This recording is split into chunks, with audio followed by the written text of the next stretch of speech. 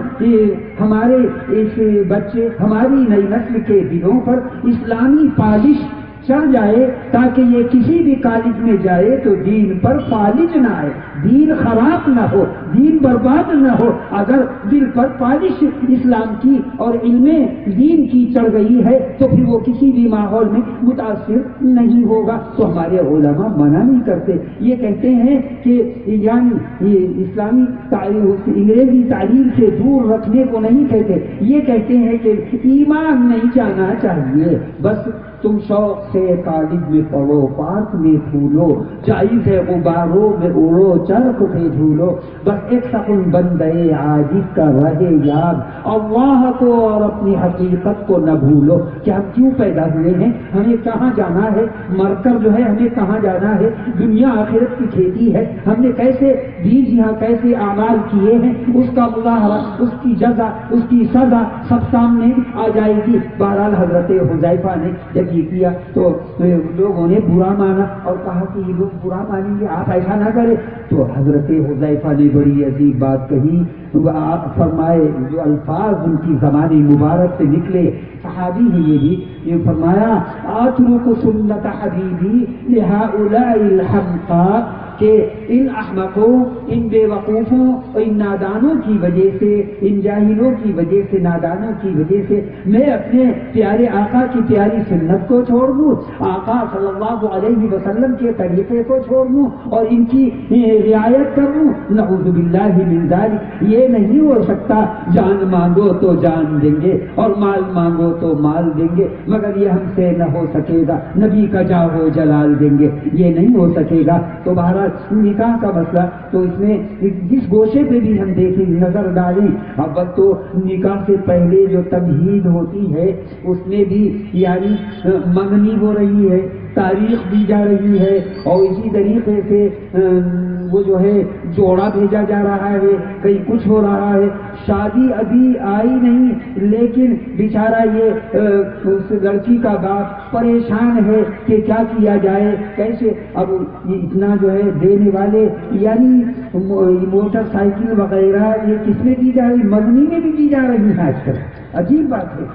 اور ایسے لوگ جو ہے ڈبل گنہگار ہوں گے، اس لیے کہ ان کو ان لوگوں کی بھی بد دعائیں ملتی ہیں جو بیچارہ غریب ہے، جس کے پاس کچھ نہیں ہے، جوان بیٹی بیٹھی ہوئی ہے، اس کو انتظار ہے کہ میری دہلیز پر کوئی چڑھے، میری چوکھٹ پر کوئی آئے، میری بچی کی طرف کوئی نظر کرے، کوئی پیغام بھیجے، لیکن کوئی آنے کو تیار نہیں ہے، اس لیے کہ ہر ایک میں اتنا لالچ اور حرص پیدا ہو گیا ہے، دیکھا دیکھی کہ اگر 4 ویلر نہ صحیح، کار نہ صحیح تو 2 ویلر تو ضرور ملنی ہے۔ اور پہلے تو یعنی ان چیزوں کا تو تصور نہیں تھا، مگر اب تو مہنگی سے مہنگی شادی ہوتی جا رہی ہے۔ پہلے شادی ہوتی تھی یعنی چھوٹے سین سے جس میں نقطے نہیں ہوتے، اب تو نقطے بڑھائے چلے جا رہے ہیں، 3 نقطے آنے کے بعد وہ شادی کیا بن گئی؟ شادی بن گئی۔ سین پر 3 نقطے لگے تو کیا بن گئی؟ شادی۔ لیکن اب تو اتنے نقطے لگائے جا رہے ہیں ہر طرف سے کہ اس کو یہ پڑھنا مشکل ہو رہا ہے کہ اس کو کیا کہا جائے کہ یہ نکاح ہے یا کس طریقے سے یہ بربادی ہے۔ یعنی بیچارہ وہ غریب راتوں کو روتا ہے، وہ لڑکیاں بچیاں بھی روتی ہیں۔ ایک واقعہ لکھا ہے ادھر بہار کی طرف کا، وہ پڑھی لکھی بچیاں تھیں، جوان ہو چکی تھیں، ان کے باپ جو ہیں وہ کچھ نہیں کرتے تھے تو بیچاری وہ پریشان تھی، کوئی جو ہے پیغام لانے کے لیے تیار نہیں تھا۔ وہ اپنی بیچاری گزر بسر اپنی پڑھائی سے کرتی، کہیں کسی سے کرتی، لیکن کوئی ان سے شادی کرنے کے لیے تیار نہیں تھا۔ تو وہ جو ہے باپ رویا کرتا تھا بیچارہ، اور اس نے خودکشی کا ارادہ کر لیا، وہ تو اس کو روکا گیا۔ اور ایک واقعہ ہمارے حضرت ارشد مدنی صاحب مدظلہ العالی نے سنایا تھا ادھر بنگلور کی طرف کا، کہ ایک صاحب نے وہاں بھی بہت زیادہ خرچ کیا جاتا ہے، جہیز کے راستے سے بہت زیادہ جہیز دیا جاتا ہے، تو اس نے اپنی بیٹی کو جب شادی کی تو چونکہ وہ پہلے مالدار رہا ہوگا اور لوگ بھی اس کے خاندان کے وہ بھی مال والے تھے، تو اس نے بھی دکھانے کے لیے بہت زیادہ جہیز تیار کیا، مگر کس طرح تیار کیا تھا؟ اپنے گھر کو جس میں وہ رہتا تھا اس میں اس کو گروی ڈال دیا تھا، اور اسے جو ہے شادی کر کے خالی کرنا تھا۔ تو اپنی بیٹی کو رخصت کرتے وقت اس سے گلے ملتے ہوئے کان میں اس کے کہا کہ بیٹی اب تم آؤ تو اس گھر نہ آنا، میں نے فلاں گھر کرائے پر لے لیا ہے، یہ جو ہمارا پہلا گھر تھا اس کو میں نے تمہارے نکاح میں تمہاری شادی کے لیے جو اس میں میں نے جہیز کی تیاری کی یا کھانے دانے کی تیاری کی، اس میں میں نے گروی میں رکھ دیا ہے، اب یہ مجھے کل خالی کرنا ہے، اگر تمہیں آنا ہو تو فلاں مکان فلاں محلے میں نے وہ کرائے پر لے لیا ہے۔ اور روتے ہوئے اس نے کان میں اپنی بیٹی کی یہ بات کہی۔ تو یہ کیوں ہو رہا ہے؟ یہ اسی وجہ سے کہ ہمارے برادران اسلام، ہمارے بھائی جن کے پاس مال ہوتا ہے وہ غریب کا خیال نہیں کرتے، تو پھر غریب بھی بہت سے خاص کر جو درمیانی ہوتے ہیں وہ بھی قرض وغیرہ لے کر یہ کوشش کرتے ہیں، وہ سمجھتے ہیں کہ ہماری ناک کٹ جائے گی، تو وہ بس دنیا ہمارے سامنے چکے ہیں، لوگ کیا کہیں گے، رسول اللہ صلی اللہ علیہ وسلم کیا کہیں، اس کا ہمیں خیال نہیں ہوتا، صحابہ رضوان اللہ علیہم اجمعین اس کے بارے میں کیا کہتے ہیں، اس کا ہمیں خیال نہیں ہوتا، قرآن پاک اس سلسلے میں کیا کہتا ہے اس کا ہمیں خیال نہیں ہوتا، اگر خیال ہوتا ہے تو ہمارے فلاں دوست کیا کہیں گے، فلاں بھائی کیا کہے گا، فلاں چچا کیا کہیں گے، فلاں خاندانی لوگ جو ہیں وہ کیا کہیں گے، یہ ہمیں ان چیزوں کا خیال ہوتا ہے۔ تو بزرگوں اور دوستوں، تو آپ نے سنا ہوگا کہ اسلام آنے سے پہلے اپنی بیٹیوں کو لوگ زندہ درگور یعنی قبر میں زندہ گاڑ دیا کرتے تھے، زندہ دفن کر دیا کرتے تھے۔ اس میں بھی یہی چیز کار فرما تھی کہ کوئی آئے گا وہ میرا داماد بنے گا، یعنی ان کی عقلیں دیکھیے وہ اسی پر تسمساتے تھے، سوچتے تھے کہ میرا کوئی داماد ہوگا، میرے لیے یہ چیز شرم کی چیز کہ یہ میرے لیے بھائی کی شرم ہے، مجھے شرم آئے گی، مجھے یہ ہوگا، اور کہیں یوں کہتا کہ اس کو جو ہے کھلائیں گے اس کو تو دوسرے گھر جانا ہے۔ اس کو تو دوسرے گھر جانا ہے. بہرحال اولاد کو غربت کی بنا پر بھی قتل کر دیا کرتے تھے. ولا تقتلوا اولادکم خشیۃ املاق قرآن کہہ رہا ہے. بہرحال جب بچی پیدا ہوتی تو وہ بھی اسی اس سے کہ اس کو نکاح کرنا پڑے گا, دوسرے کے گھر جائے گی, وہ داماد بنے گا, مجھے یہ دینا پڑے گا. تو قرآن نے کہا ہے وَإِذَا بُشِّرَ أَحَدُهُم بِالْأُنثَىٰ ظَلَّ وَجْهُهُ مُسْوَدًّا وَهُوَ كَظِيمٌ. جب کسی شخص کو یہ بتایا جاتا کہ تیرے یہاں بچی پیدا ہوئی ہے تو چہرہ فخ ہو جاتا, ہوائیاں اڑنے لگتی اور وہ افسوس میں وہ پڑ جاتا. وَإِذَا بُشِّرَ أَحَدُهُم بِالْأُنثَىٰ ظَلَّ وَجْهُهُ مُسْوَدًّا وَهُوَ كَظِيمٌ. اور وہ جو ہے بہت زیادہ غمناک رہتا, افسوس میں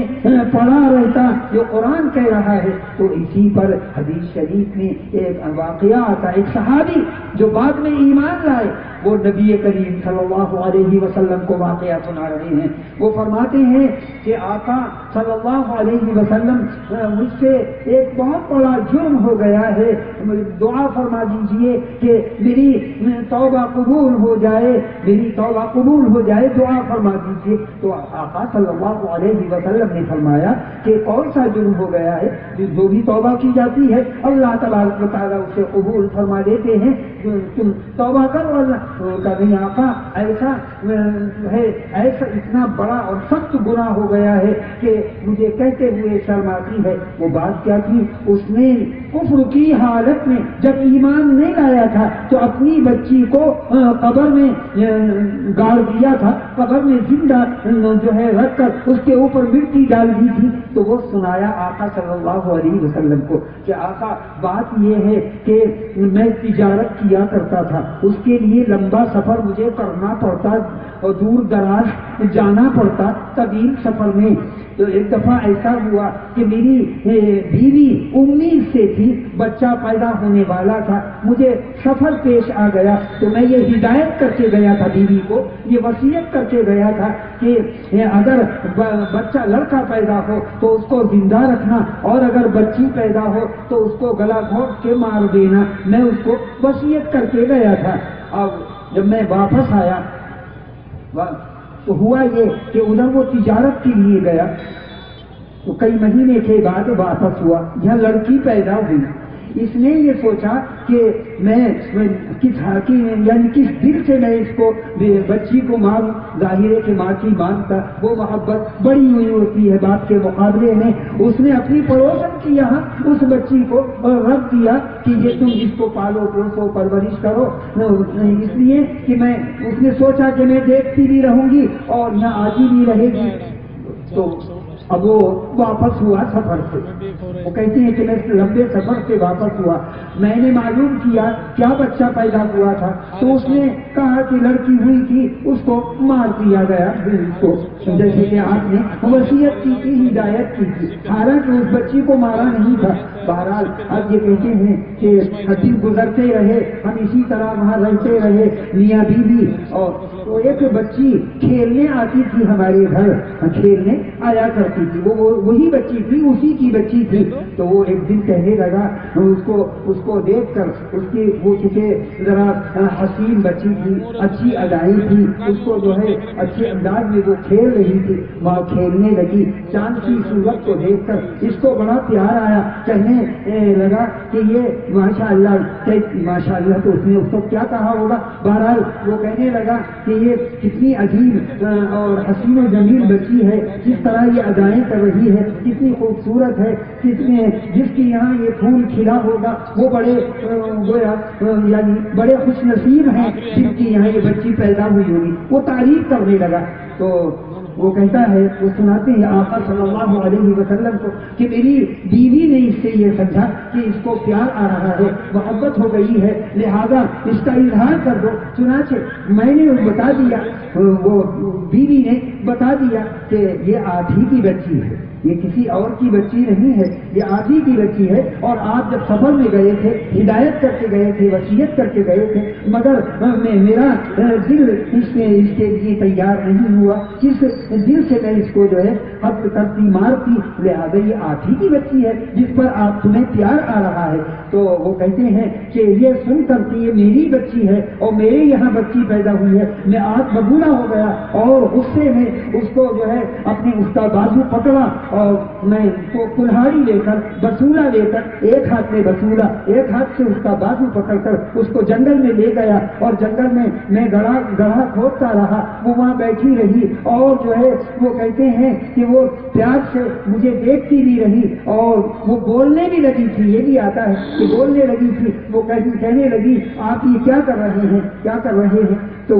کہتی ہے کہ مجھے کوئی رحم نہیں آیا، کوئی طرف اس پر نہیں آیا، تو گڑھا کھودتا رہا، گڑھا کھودنے کے بعد اس کا گلا پکڑ کر اس کا جو ہے سر پکڑ کر اس کے بال پکڑ کر میں نے اس کو گڑھے میں ڈال دیا، اس میں اور اوپر سے مٹی وہ ڈال دی، وہ چیختی رہی، وہ جو ہے بلکتی رہی، لیکن کوئی مجھے جو ہے احساس نہیں ہوا، میرے دل پر کوئی اثر نہیں ہوا۔ یہ سن کر نبی کریم صلی اللہ علیہ وسلم کی آنکھیں نمناک ہو گئیں۔ آپ نے فرمایا کہ لگتا ہے کہ تیرے سینے میں دل نہیں ہے بلکہ پتھر کی سل ہے، تیرے سینے میں دل نہیں ہے، لگتا ہے پتھر کی سل ہے۔ تو اسی طرح مار دیا کرتے تھے، قتل کر دیا کرتے تھے اپنی بیٹیوں کو۔ وہ تو اسلام نے آ کر ان کو عزت بخشی اور اسلام نے آ کر جو ہے ان کو زندگی دی۔ تو بہرحال اب جو ہمارا یہ انداز ہے، ہمارے یہاں یہ جو طور و طریق رسم و رواج جو چل گئے ہیں، اس کو دیکھ کر ہمارے جو غریب لوگ ہیں ان کے یہاں جب بچی پیدا ہوتی ہے، غریب ہی نہیں بلکہ ایک آدمی کی جب بچی پیدا ہوتی ہے تو وہ سمجھتا ہے کہ اب ڈیمیج ہم پر چڑھ گیا اور جو ہے گویا یہ جہیز دینا پڑے گا، یہ دینا پڑے گا۔ اور جیسے جاہلیت کے دور میں، اسلام سے پہلے دور میں، نبی رحمت کے آنے سے پہلے وہ جو تصور ہوتا تھا، یعنی باپ جب دیکھتا تھا کہ میرے گھر میں بیٹی پیدا ہوئی ہے تو وہ بھی گلا گھونٹ دیا کرتا یا قبر میں زندہ دفن کر دیا کرتا۔ قرآن نے کہا وَإِذَا الْمَوْءُودَةُ سُئِلَتْ، قیامت کے دن یہ سوال کیا جائے گا کہ اس بچی کا کیا جرم تھا، تم نے اس کو کیوں مار دیا، کیوں قتل کر دیا، کیوں گڑھے میں دبا دیا، کیوں قبر میں جو مٹی کے نیچے تم نے دبا دیا۔ قیامت کے دن یہ سوال ہوگا۔ جیسے قاتل کو جو ہے جہنم رسید کر دیا جاتا ہے تو یہ تو کفر کی بنا پر بھی اور پھر قتل کی بنا پر مزید ڈبل عذاب کا مستحق ہوگا۔ تو بہرحال وہ تو کفر کی حالت تھی، آج ایمان کی حالت میں ہمارا یعنی ہمارے برادران اسلام جب ان کو بتایا جاتا ہے تو کہ بچی ہوئی ہے تو بجائے خوشی کے ان کا چہرہ پھک پڑ جاتا ہے اور بلکہ بتاتے بھی نہیں، بھائی سنا ہے کہ تمہاری یہاں بچہ ہوا، کیا ہوا؟ وہ پوچھنے پر بتاتے ہیں کہ بیٹی آئی ہے، حالانکہ بیٹی کو رحمت بتایا گیا، بیٹی کو رحمت بتایا گیا، بلکہ جو بیٹی کی صحیح تربیت کر لے، دیندار بنا دے اور اس کے بعد بالغ ہونے پر نکاح کر دے تو اس کو جنت کی خوشخبری دی ہے نبی کریم صلی اللہ علیہ وسلم نے۔ تو بیٹی کو رحمت فرمایا گیا، لیکن جب رحمت گھر میں آتی ہے تو ہمارا آج کا مسلمان اسی ماحول کے نتیجے میں یہ جو ماحول آج پیدا ہو گیا ہے اور ہماری شادیاں اتنی مہنگی ہو گئی ہیں، جبکہ حدیث شریف میں جو حدیث نبی کریم صلی اللہ علیہ وسلم نے فرمایا ان اعظم النکاح برکۃ ایسرہ مؤونۃ، کہ سب سے زیادہ برکت والا نکاح، سب سے زیادہ جو ہے سعادت والا نکاح، عمدہ نکاح اور رحمت والا نکاح کون سا ہوتا ہے؟ جس میں کم سے کم خرچ ہو۔ سب سے اچھا نکاح، برکت والا نکاح کون سا ہوتا ہے؟ جس میں کم سے کم خرچ ہو۔ اور آج ہم یہ کوشش کرتے ہیں دکھانے کے لیے کہ زیادہ سے زیادہ جتنا بھی خرچ کر دیا جائے یہ کم ہے، نعوذ باللہ من ذلک۔ اس میں نبی کریم صلی اللہ علیہ وسلم اور صحابہ رضوان اللہ علیہ اجمعین کے طریقوں کی یہ خلاف ورزی ہم سے وہ ہو رہی ہے۔ اس میں ہمیں بہت زیادہ غور کرنے کی ضرورت ہے، سوچنے کی ضرورت ہے کہ ہم اپنے معاشرے میں اگر اصلاح چاہتے ہیں تو ہمارے لیے یعنی ہمیں یہ نکاح جو ہے اس میں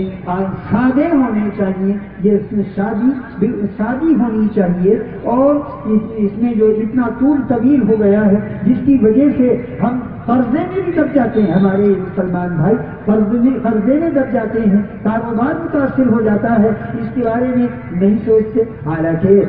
یعنی کاروبار میں ان کو بڑھانا چاہیے، حلال طریقے سے کمانے کی ترغیب بھی دی گئی ہے۔ تو یہ ہمارے معاشرے میں اتنی خرابی، اور دوسرے یہ کہ ہمارے غریب لوگ جو ہیں ان کی بچیاں بیٹھی رہتی ہیں، ایسے ہی ان کے بچوں کو بھی جلدی سے کوئی قبول نہیں کرتا۔ تو یہ کیوں ہو رہا ہے؟ اس لیے کہ نکاح کے سلسلے میں ہم نے ان سنتوں کو چھوڑ دیا ہے۔ اب نکاح کے بعد دوسرا مسئلہ اب طلاق کا آتا ہے، طلاق کا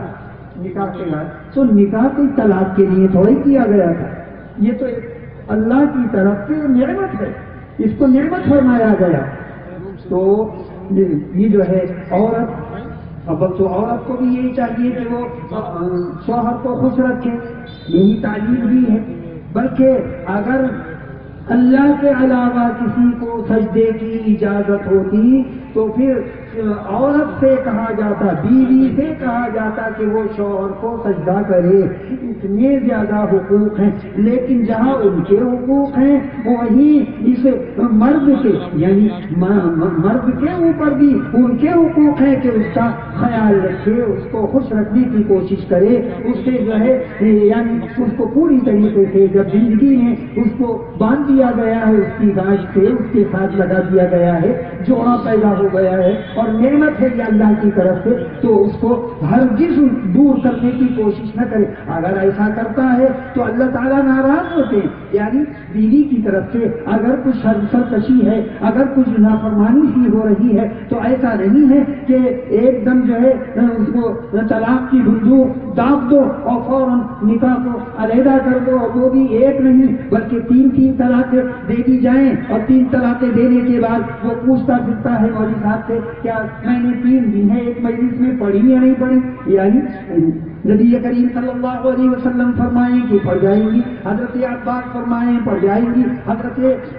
صحابہ رضوان اللہ علیہم اجمعین فرمائیں کہ طلاق پڑھ جائے گی، حضرت امام اعظم ابو حنیفہ رحمہ اللہ، حضرت امام شافعی رحمہ اللہ، حضرت امام مالک رحمہ اللہ، حضرت امام احمد بن حنبل، یہ سب فرماتے ہیں کہ ایک مجلس میں جو 3 طلاقیں دی ہیں وہ پڑھ جائیں گی۔ اور اب اسی کو مسئلہ یہی مسئلہ آج کل چل بھی رہا ہے۔ سب سے پہلے تو یہ میری گزارش ہے کہ نکاح جب نعمت ہے تو اس نعمت کو ختم نہیں کرنا چاہیے۔ اگر اللہ کی اس نعمت کو آپ نے ختم کیا تو اللہ تبارک و تعالی ہماری نافرمانیوں کے باوجود جو ہمیں روزی دے رہے ہیں، ہماری ہر چیز فراہم فرما رہے ہیں، ہماری ضرورتوں کو اللہ تبارک و تعالی جو پورا کر رہا ہے، حالانکہ کتنی نافرمانیاں ہم اس کی نعمتوں کی کرتے رہتے ہیں، تو جیسے اللہ تبارک و تعالی ہماری نافرمانیوں کے باوجود اتنی نعمتوں سے نواز رہا ہے، تو جہاں یہ نکاح کی ایک نعمت سے نوازا ہے اس کو بھی جلدی سے ختم نہ کرے، ورنہ اللہ تبارک و تعالی کی طرف سے بھی ناراضگی ہوگی۔ اسی لیے فرمایا گیا اب غض المباحات الطلاق، کہ یعنی جن چیزوں کو جائز کہا گیا ہے ان میں سب سے زیادہ بری چیز اللہ کے نزدیک کون سی ہے؟ وہ طلاق ہے، طلاق ہے۔ اور طلاق کے بھی یہ طریقے بتائے گئے ہیں شریعت نے طریقے بتائے ہیں جس سے ہمارے لیے علماء کرام ان سے ربط ہونا چاہیے۔ آج ہمارا ان علماء کرام سے ربط نہیں رہا،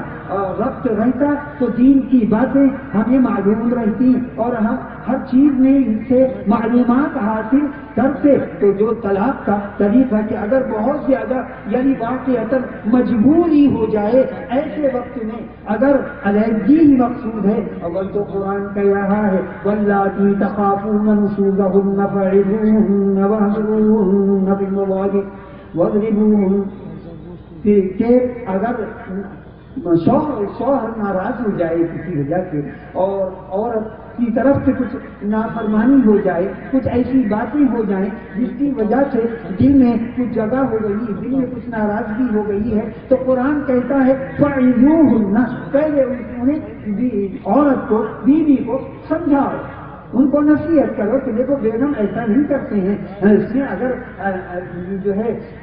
کبھی کبھی ایسا بھی ہوتا ہے، کبھی کچھ کمی بھی ہو جاتی ہے تو تمہیں ناراض نہیں ہونا چاہیے۔ تو قرآن کہہ رہا فَعِظُوهُنَّ، پہلے درجے میں یہ نہیں کہ ایک دم تم علیحدہ کر دو، بلکہ پہلے سمجھاؤ، پھر اس کے بعد کہا کہ تم جو ڈبل بیڈ پر لیٹتے ہو ایک ساتھ، وَاهْجُرُوهُنَّ فِي الْمَضَاجِعِ، کہ ان کے ساتھ ڈبل بیڈ پر سونا چھوڑ دو۔ جب دور جا کر تم علیحدہ سو گے تو اس کے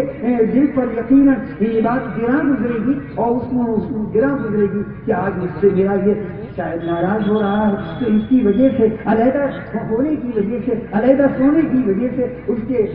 دل پر جو اس کو تکلیف ہوگی تو وہ سوچے گی کہ میں ایسی باتیں نہ کروں، خود بخود وہ راستے پر آ جائے گی۔ تو قرآن نے یہ دوسرا طریقہ بتایا کہ پہلے تو سمجھاؤ، اس کے بعد یہ ہے کہ ان کو بستر پر جو ہے اکیلا چھوڑ کر دوسری طرف تم سو جاؤ، دوسری چارپائی پر دوسری جگہ تم لے جاؤ۔ یہ بھی اس کے لیے بڑا ہتھیار ہے، بہت بڑی اس کو جو ہے بڑی گرانی ہوگی تو وہ ہو سکتا ہے کہ وہ سیدھی ہو جائے، وہ جو کچھ ٹیڑھی ٹیڑھی چلنے لگی ہے، یہ مردوں کو سمجھانے قرآن نے سمجھایا ہے۔ اس کے بعد کہا ہے کہ اگر ضرورت پیش آئے تو ذرا سی پٹائی بھی کی جا سکتی ہے، لیکن یہ منع کیا ہے کہ چہرے پر مارے، ایک طریقے سے مارے کہ جس سے بدبیاں پڑ جائیں، جس سے زخم ہو جائے، یعنی معمولی۔ اس کے بعد اس پر بھی اگر وہ نہ ہو تو پھر یہ فرمایا گیا ہے فَإِن تَنَازَعْتُمْ فِي شَيْءٍ فَرُدُّوهُ، یہ تو دوسری جگہ ہے۔ اس کے بعد یہاں بھی یہ فرمایا گیا ہے کہ اگر بہت زیادہ ہی ایسی ناچاقی ہو گئی ہے جس کی وجہ سے وہ بھی علیحدگی چاہتی ہے تو تم پنچ بنا لو، لوگوں کو ان کو فیصل بنا لو، ان سے جو ہے فیصلہ کراؤ۔ وہ لوگ جو ہے ایک بیوی کی طرف سے، ایک شوہر کی طرف سے وہ پنچ ہو جائیں اور لوگ مل کر غور و فکر کریں کہ بھائی ان میں کیا کیا جائے۔ تو اس کے بعد جو ہے پھر بہت زیادہ جب یعنی ناگزیر ہو جائے، علیحدگی ضروری ہو جائے، ایسے وقت میں فرمایا کہ طلاق دی جا سکتی ہے، مگر وہ بھی ایک طرح۔ اور ایک طلاق دینے کے بعد آپ کو مسئلہ معلوم ہوگا کہ عدت کے اندر اگر یہ دونوں پھر ان کو احساس ہو جائے کہ ہم نے شوہر کو احساس ہو جائے میں نے یہ غلطی کی، یا اس عورت کی طرف سے پھر جو ہے پیار و محبت کی باتیں یعنی آنے لگیں اور اس کو پتہ لگے، تو پھر عدت کے اندر ہی وہ اس کو بغیر نکاح کے، یعنی وہ جو 3 حیض عدت ہے وہ نہیں گزرے، اس میں ابھی پورے نہیں ہوئے ہیں، اس کے اندر وہ اس کو دوبارہ اپنی بیوی بنانا چاہتا ہے، تو ایک طلاق کے اندر کتنی سہولت ہے یہ علماء کرام مفتیان عظام نے تشریف فرما ہے، ان سے معلوم کر لیجیے کہ ایک طلاق اگر دی ہے تو عدت اگر نہیں گزری ہے بس وہ اس سے یہ کہہ دے کہ میں بیوی بنا کر رکھنا چاہتا ہوں، یا اس کو ایسی اس سے جو ہے ایسا پیار و محبت اس طرح کا کر لے تو، اور دل میں یہ بھی کہ میں اس نے جو ہے بیوی بنا دیا اس کو، بہرحال وہ اس کی بیوی بن جائے گی، نکاح کی بھی ضرورت نہیں ہوگی، نکاح کی بھی ضرورت۔ ہاں عدت اگر گزر گئی ایک طلاق دینے کے بعد تو پھر اس کو نکاح کرنا پڑے گا، اور حلالے ولانے یہ کسی چیز کی ضرورت نہیں۔ دوسری جگہ گئی تو کتنی سہولت شریعت نے رکھی ہے کہ بعد میں پھر احساس ہوا تو وہ تیار ہیں، مولوی صاحب کو بلا کے پھر نکاح کرا دیا گیا۔ یہ کب ہوگا نکاح؟ یعنی عدت اگر گزر گئی ہے، عدت اگر گزر گئی ہے۔ ہاں 3 طلاقیں اگر دی ہیں تو قرآن پاک میں بھی الطلاق مرتان فإمساك بمعروف اور تسریح بإحسان کہ 2 تک تو یہی مسئلہ ہے جو میں نے ابھی بتایا۔ ایک طلاق کے اندر بھی 2 بھی اگر چیز ہے تبدیل عدت کے اندر ہے وہ رجوع کر سکتا ہے، اور 3 طلاقیں اگر دے دی ہیں، 3 طلاقیں اگر دے دی ہیں فإن طلقها فلا تحل له حتى تنكح زوجا غيره، یعنی تیسری طلاق اگر دے دی ہے تو جب تک وہ اپنے طور پر کسی سے شادی نہ ہو، اس سے ملاقات نہ ہو، وہ اپنی مرضی سے اس کو طلاق دے، پھر یہ جو ہے اس سے نکاح کر سکتی ہے اگر وہ اس سے نکاح کرنے کے لیے تیار ہے۔ خیر، اب رہا یہ مسئلہ کہ ایک مجلس کی 3 طلاق، ایک تو 3 طلاق، حکومت تو یہی کہہ رہی ہے کہ 3 طلاقیں جو ہے پڑتی ہی نہیں، 3 طلاقیں ہوتی ہی نہیں، اور 3 طلاقیں ایک جگہ کر دیں تو بالکل طلاق نہیں پڑے گی، نعوذ باللہ من ذالک۔ یعنی وہ شرعی قوانین، وہ مذہبی قوانین جس میں ہمارا قانون، ملک کا قانون، ملک کا دستور یہ کہتا ہے کہ حکومت اس طرح کی چیزوں میں کسی بھی مذہب والے کے لیے مذہبی مسئلے میں دخل اندازی نہیں دے گی، دخل نہیں دے گی، یہ دستور کہتا ہے، قانون کہتا ہے۔ اور ان حضرات کو، آج کی حکومت کو گویا بڑی خیر خواہی کہ ان پر ظلم ہو رہا ہے، عورتوں پر یہ ہو رہا ہے، اس طرح ویسے ظلم کیا جائے، فسادات ہوتے رہیں، ہزاروں بیوہ ہو جائیں، بیچاری بے گھر ہو جائیں، بے نوا بن جائیں، کوئی ہم نوا ان کا نہ ہو، کتنے ہی یتیم بچے ہو جائیں، ان پر کوئی خیر خواہی نہیں۔ ان 3 طلاقوں کے سلسلے میں اول تو شریعت تو منع کرتی ہے کہ یہ اس کو برا کہتی ہے، جو ایسا کرتا ہے شریعت اس کو برا کہتی ہے اور برا مانتی ہے کہ تم نے ایسا کیوں کر دیا۔ لیکن آقا صلی اللہ علیہ وسلم نے، بخاری شریف کی روایت ہے حضرت عویمر عجلانی کی، یہ حضرات جانتے ہیں، اور ہمارے جناب مولانا محمد راشد صاحب یہ تو بخاری شریف پڑھا بھی رہے ہیں، بخاری شریف کی روایت ہے حضرت عویمر عجلانی کی، جس میں 3 طلاق کو طلاقیں انہوں نے دے دی۔ نبی کریم صلی اللہ علیہ وسلم بہت ناراض ہوئے۔ دیکھیے ناراض ہونے کا کیا مطلب ہے، اگر وہ نہ پڑھتی یا وہ ایک مانی جاتی تو آپ ناراض کیوں ہوتے؟ کہا دوبارہ وہ ہو جائے گا اس کا نکاح، لیکن آپ سخت ناراض ہوئے۔ کیوں ناراض ہوئے؟ اس لیے کہ تیر کمان سے نکل چکا ہے، تیر کمان سے نکل چکا، طلاق پڑ چکی۔ اور بھی احادیث مبارکہ اس سے بڑی پڑی ہیں، اور تمام محدثین، تمام فقہاء ایک مجلس کی طلاق کو کیا کہتے ہیں کہ یہ 3 ہی طلاقیں مانی جائیں گی اگر 3 طلاقیں دی ہیں۔ مگر یہ ہے کہ اس سے یوں کہنا، یا بعض عورتیں وہ جو کہتے ہیں اس گھر کو آگ لگ گئی گھر کے چراغ سے، ہماری ہی یہ اور خواتین اسلام جو کہلاتی ہے اپنے آپ کو نام نہاد ہے، نام نہاد۔ ویسے تو دیکھیے کہ وہ مردانی ہوتی ہیں، اس لیے کہ وہ مردوں سے بات کر رہی، مردوں میں بیانات کر رہی، سینہ کھول کر اور سینہ تان کر وہ چل رہی ہیں، تو وہ خاتون جو رہی ہوئی تو مردانی ہوئی، مردانی۔ وہ عورتیں سامنے آ رہی کہ قرآن جو ہے 3 طلاق قرآن میں کہیں نہیں ہے، اور ہمارے بہت سے دانشوران قوم کہلانے والے مسٹر لوگ وہ بھی کیا کریں، قرآن میں 3 طلاق کہیں نہیں ہے۔ اچھی بات ہے، یعنی قرآن میں 3 طلاق کہیں نہیں، تو اگر ہم چلیے مانتے ہیں تو قرآن میں اگرچہ طلاق مرتان فإمساک اس کے تحت نکلتی ہیں، ہم کہتے ہیں کہ قرآن میں نہیں ہے، تو جو قرآن میں نہیں ہے کیا وہ کوئی اور حدیث میں ہے تو کیا وہ شریعت کا حکم نہیں ہوگا؟ ہم ان سے پوچھتے ہیں کہ وہ مغرب میں کتنی رکعتیں پڑھتے ہیں؟ 3، اگر مسلمان ہیں تو 3، فجر میں کتنی پڑھتے ہیں؟ 2، ظہر میں کتنی پڑھتے ہیں؟ 4، فرض کی، عصر میں 4، عشاء میں 4۔ تو یہ رکعتیں قرآن میں کہیں دکھا دیں کہ فجر میں 2 رکعتیں آئی ہوں، ظہر میں 4 رکعتیں آئی ہوں، کہیں بھی پورا قرآن جو ہے وہ دکھا دیں۔ اور تو قرآن سے ایسے لوگوں کو مسیح نہیں ہوتا، بس ویسے ہی قرآن میں یعنی حمایت کرنے کے لیے جو لوگ قانون کی، جو حکومت قانون کی خلاف ورزی کر رہی ہے اس کی تائید کرنے کے لیے ہمارا یہ نام کا مسلمان گویا اس گھر کو آگ لگ گئی گھر کے چراغ سے، اس گھر کو آگ لگ گئی گھر کے چراغ سے، تو عورتیں بھی آگے نکل کر مینڈک کی طرح وہ بھی کہ قرآن میں کہیں ذکر نہیں آیا، قرآن میں کہیں نہیں ذکر۔ انجینئر صاحب بھی آ کر یہی کہہ رہے ہیں۔ اب ہم معلوم کرتے ہیں کہ ڈاکٹری کا کوئی مسئلہ ہے، کوئی مریض کا مسئلہ ہے، تو مریض کہاں جائے گا؟ ڈاکٹر کے پاس۔ اگر وہ انجینئر کے پاس جا کر کہنے لگے آلے سے ذرا دیکھ کر بتائیے کچھ ہماری کڈنی میں خرابی تو نہیں ہے، ہمارا کہیں ایسا تو نہیں ہے کہ ہڈی میں فریکچر ہو گیا ہو، یہ کہاں گیا ہے؟ انجینئر صاحب کے پاس۔ وہ کہیں گے بے وقوف ہوئے ہو، میں نے کوئی اس موضوع پر تو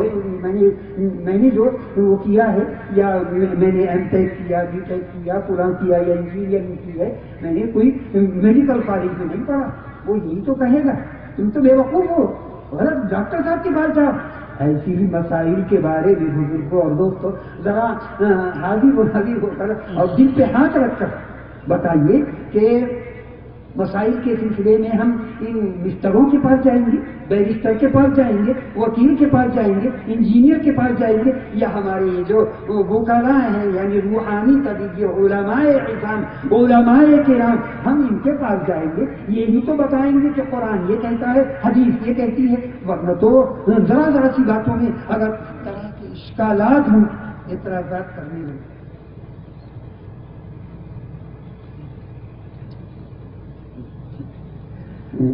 بہرحال ان کے یہ تو علماء کرام ہی سے معلوم کرنا ہوگا۔ تو طلاق کے سلسلے میں بڑی خیر خواہی حکومت کو، مقصد کیا ہے؟ وہ جو سول کوڈ کا مسئلہ چل رہا ہے، یکساں سول کوڈ کا، کہ سارے ہی مذہب والوں کے قانون طلاق کے، نکاح کے، ان کے یکساں کر دیے جائیں، اس لیے وہ اعتراضات کر رہے ہیں اور سپریم کورٹ میں مسئلہ لے گئے، کہیں مسئلہ لے گئے۔ بہرحال اس میں غور کرنے کی بات ہے۔ ہمارے یہاں ماحول میں 3 طلاقیں کہاں کون دیتا ہے؟ بہت خال خال کوئی اگر دوسری ایک بات اور بات میں ختم کر رہا ہوں، حکومت یہ بھی کہہ رہی ہے کہ دوسری مسلمان حکومتیں 3 طلاقوں کو ایک مانتی ہیں، وہ نہیں مانتی، یہ کہہ رہی ہے۔ تو اس میں میں بتا دوں کہ سعودیہ اور بھی 3 طلاق، ایک مجلس کی 3 طلاقوں کو 3 ہی مانتی ہے۔ اب سے 25 سال پہلے ایک اللجنة الدائمة للبحوث، ایک انجمن کی ایک کمیٹی، اس میں عبدالعزیز بن باز بہت بڑے علامہ فقیہ مفتی، حکومت کی طرف سے بھی وہ مفتی تھے، وہ بھی اس مجلس میں شریک تھے۔ یہ فیصلہ کیا گیا کہ ایک مجلس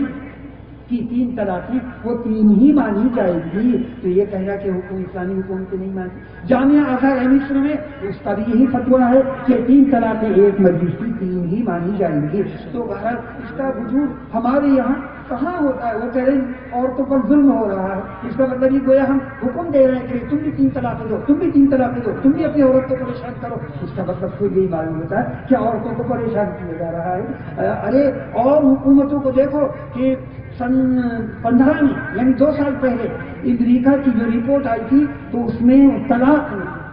کے سلسلے میں تو 51 لاکھ عورتوں کو طلاق دی گئی۔